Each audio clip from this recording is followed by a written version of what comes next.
Hallo Freunde! Tief in den verwirrten Büschen in der Nähe des schlammigen Sumpfes versteckten sich zwei winzige Kätzchen, die sich aneinander kuschelten, ihr Fell war nass und verwickelt. Sie zitterten unaufhaltsam, ihre schwachen Schreie waren durch das Rauschen der gefrorenen Blätter kaum zu hören. Sie waren zu jung, um zu verstehen, warum die Welt so kalt und grausam geworden war.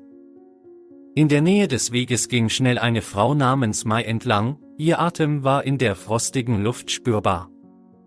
Sie ging von der Arbeit nach Hause, ihre Gedanken waren mit den täglichen Angelegenheiten des Tages beschäftigt. Aber als sie durch den Sumpf ging, wurde ihre Aufmerksamkeit von einem schwachen, erbärmlichen Geräusch auf sich gezogen. Sie hielt an und hörte aufmerksam zu. Es ertönte wieder ein leises, verzweifeltes Wimmern. Ihr Herz hat sich zusammengedrückt. Ohne zu zögern kam sie im dichten Unterholz vom Weg ab und zog die stacheligen Zweige mit ihren Händen weg. Je tiefer sie ging, desto lauter wurden die Schreie. Ihre Schuhe fielen in den schmutzigen Boden, aber sie ging weiter, getrieben von einer Entschlossenheit, die sie nicht erklären konnte.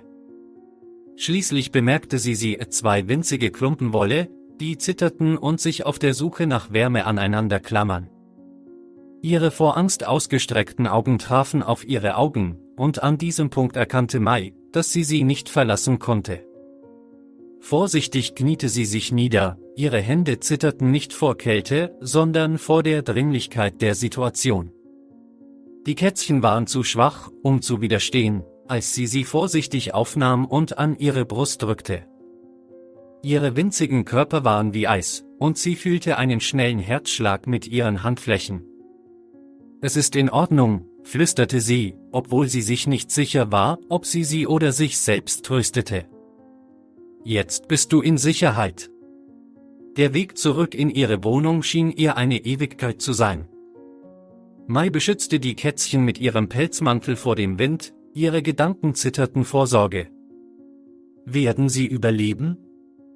Sind sie wirklich zu weit gegangen? Sie ließ diese Gedanken fallen, indem sie sich nur wenige Blocks von ihr entfernt auf die Wärme ihres Hauses konzentrierte. Als sie drinnen war, begann sie zu handeln. Sie wickelte die Kätzchen in weiche Handtücher und trocknete ihre Wolle so sanft wie möglich aus. Sie füllte die Schüssel mit warmer Milch und brachte sie zu ihnen und überredete sie zum Trinken. Anfangs waren sie zu schwach, aber nach und nach begann einer von ihnen, Flüssigkeit zu lackieren. Ein anderer folgte ihnen, ihre winzigen Zungen bewegten sich schwach, aber sicher. Stunden vergingen, während Mai sie beobachtete, ihr Herz schmerzte bei jedem schweren Atemzug, den sie machten. Am Morgen waren die Kätzchen noch zerbrechlich, aber ihre Schreie wurden stärker, und die Hoffnung war in ihren Augen warm. Die Tage wurden zu Wochen, und unter der Aufsicht von Mai begannen sich die Kätzchen zu entwickeln.